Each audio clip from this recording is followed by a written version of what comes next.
Oi gente, tudo bem com vocês? Sejam muito bem-vindos de volta ao canal. No vídeo de hoje eu vou te contar como eu quitei os meus cartões de crédito e saí das dívidas.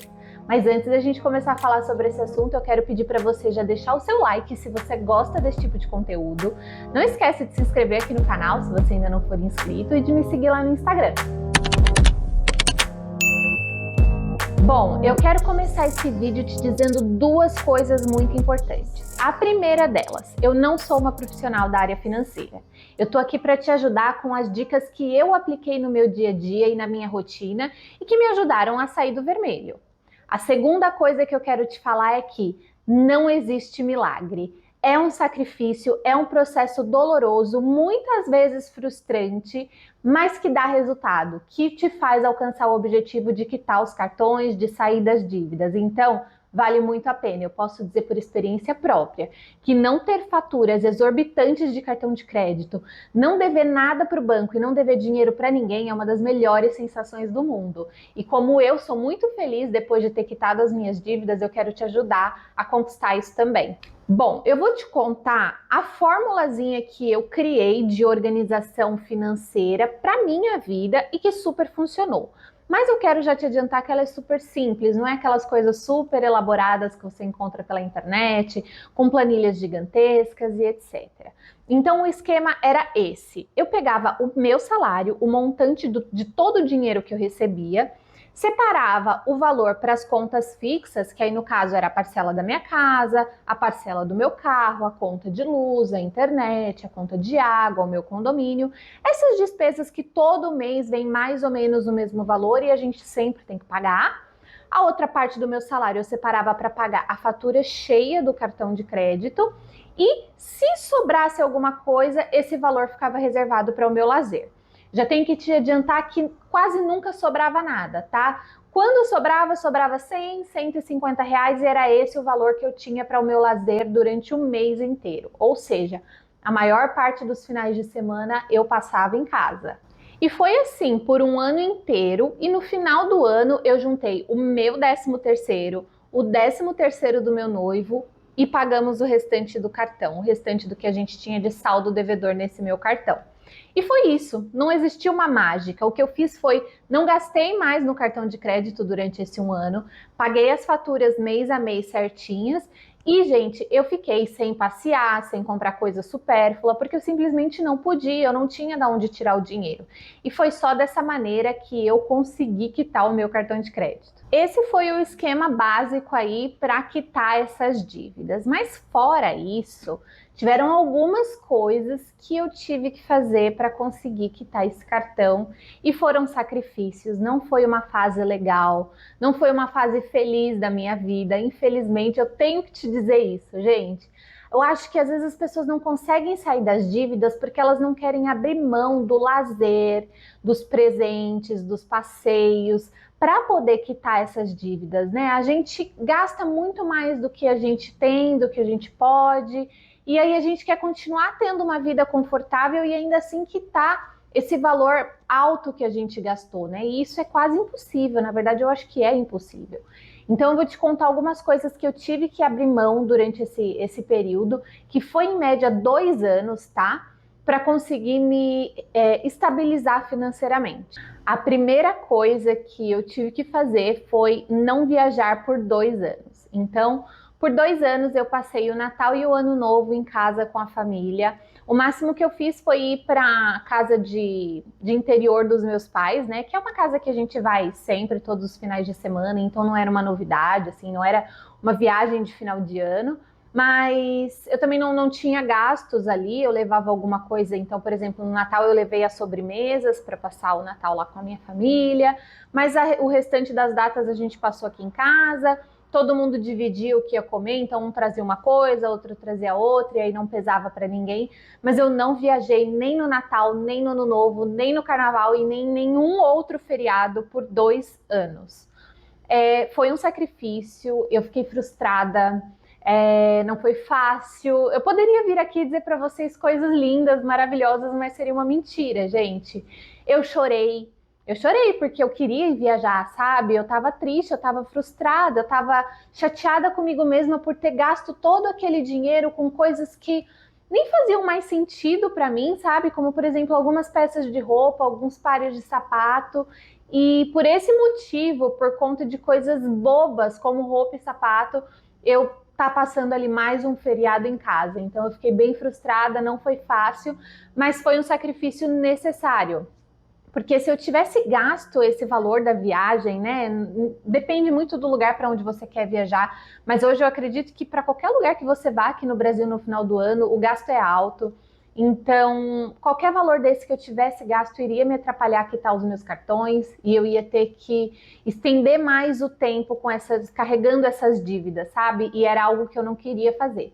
Então, eu passei 2 anos sem fazer viagens especiais de feriados e finais de ano. Eu não comprei presentes por 2 anos, é isso mesmo. Eu sou uma pessoa que eu amo presentear e a minha família tem muito esse negócio do presente, sabe? Sempre demos presentes de Natal, de ano novo não, de Natal, de aniversário, de Páscoa. É algo que a minha família sempre fez, então é um costume que eu tenho. E por 2 anos eu não dei presentes e eu me sentia um pouco mal porque eu recebia os presentes, mas eu não dava. E eu avisava todo mundo, falava, ó, esse ano vocês não precisam comprar nada para mim, não se preocupem, porque eu não vou conseguir dar presente para ninguém. Mesmo assim, as pessoas me presenteavam, mas eu segui firme em não dar os presentes. E o que eu percebo nessa situação de você não dar algo para alguém é que às vezes a gente sente vergonha, né? Então, assim, quando é com a família, às vezes a gente até não se sente tão mal, né?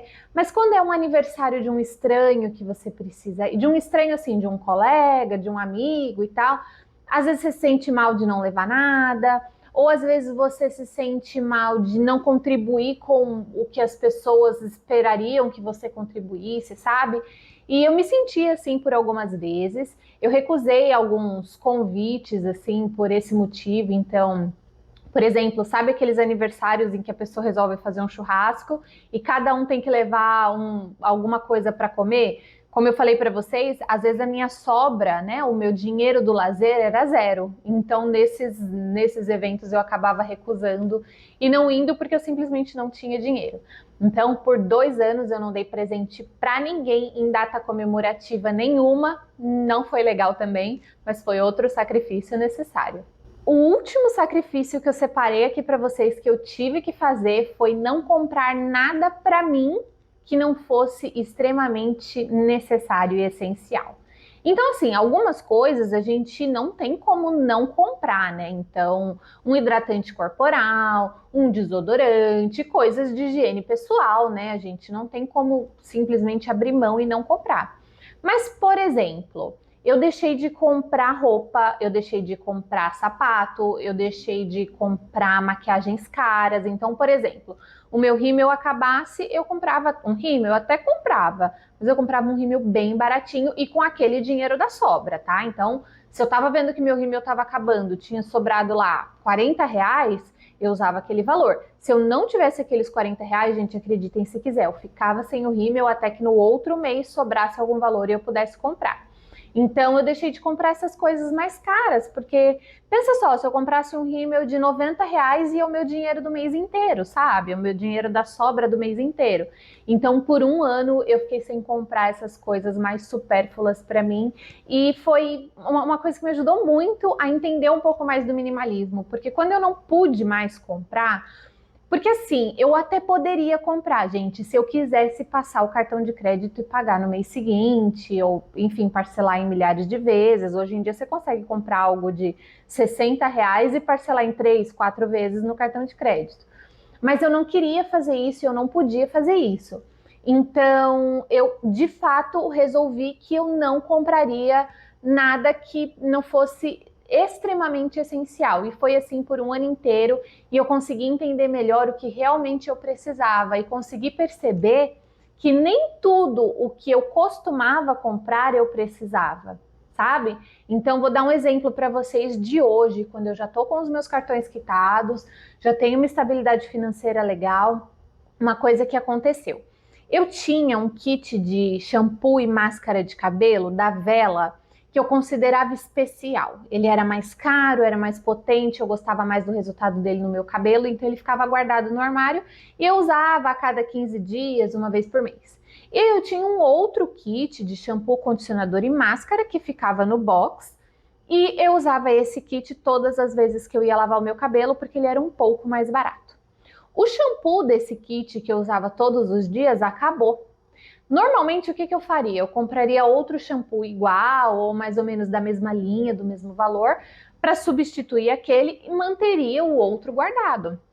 Hoje não, gente. Hoje eu pego aquele que eu considerava antes mais especial, coloco para uso, que é o que eu estou fazendo agora, e vou usar ele até acabar. Quando ele acabar, aí sim, eu vou estar precisando de um shampoo. Aí eu compro outro, sabe? Então, essa fase é onde eu fiquei sem comprar essas coisas mais, quer dizer, menos essenciais para mim, me ajudou muito a perceber que muitas das coisas que eu comprava com frequência, na verdade era só o hábito de comprar e o consumismo falando mais alto, sabe? Só para ter aquele prazer momentâneo da compra e não necessariamente era uma necessidade. E agora, gente, só para fechar assim o assunto, amarrar tudo, aquele dinheiro da sobra, ele era sempre muito pequeno, né? Muito curto. Então, durante esse período em que eu me organizei para quitar os meus cartões, eu tive que recusar muitos convites de passeios, porque realmente o dinheiro não dava. Então, por exemplo, um Outback já daria um valor mais alto do que o valor que eu tinha de sobra ali no mês para gastar com lazer. Então, eu realmente não ia, eu recusava o convite. E hoje eu ainda sigo recusando certos convites de passeio. Eu acho muito importante a gente conseguir avaliar o que de fato faz sentido para a gente e o que de fato vale o investimento do nosso dinheiro, né? Porque muitas vezes a gente aceita certos convites de passeio só para agradar um amigo, para manter as amizades ou para um familiar não ficar chateado com a gente, né? Mas mesmo tendo o dinheiro para esse passeio, a gente tem que ter em mente que a gente precisa fazer aquilo que faz a gente feliz, né? Então, por exemplo, eu, Amanda, prefiro muito mais viver pequenas experiências diferentes com o meu noivo, como por exemplo, vou dar alguns exemplos de coisas que eu gostaria de fazer. Me hospedar em um Airbnb muito diferente, andar de balão em Boituva, fazer um bate-volta na praia, são coisas que eu acho mais interessantes do que, por exemplo, ficar indo em restaurantes muito caros. Eu gosto de restaurante caro, gente, não é isso que eu tô falando. De vez em quando eu escolho algum restaurante diferente, um restaurante gostoso para eu ir com o meu noivo. Mas eu prefiro mais viver experiências e às vezes ir em restaurantes nessas pequenas viagens do que ficar indo em restaurante aqui em São Paulo, em São Bernardo, que é a minha cidade, que são os passeios que normalmente os meus amigos me convidam. Então eu sigo recusando alguns convites, não todos. Às vezes eu vou, é muito gostoso conviver com os amigos, né? Tá entre pessoas queridas, então não são todos os convites que eu recuso, mas alguns que não fazem nenhum sentido para mim, eu acabo recusando. Vou dar um exemplo prático para vocês, porque eu sei que vocês gostam.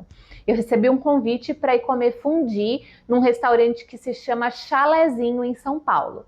O casal gasta em média R$ 400 nesse restaurante. Para mim, não faz sentido. Então, eu recusei esse convite, sabe? Então, é isso, gente. A gente tem que fazer o que faz sentido pra gente, pra nossa realidade financeira. E quando a gente está quitando dívidas e cartões de crédito, infelizmente, a gente precisa abrir mão de algumas coisas e fazer alguns sacrifícios. Mas eu te garanto que quitar o seu cartão de crédito e as suas dívidas vai ser uma das melhores sensações da vida. É isso, eu espero ter te ajudado com as minhas dicas. Deixa aqui nos comentários o que você achou de tudo isso, se você está conseguindo se livrar das dívidas, se você já se livrou das dívidas, me conta aqui a sua experiência que eu quero muito saber. Um beijo, até o próximo e tchau!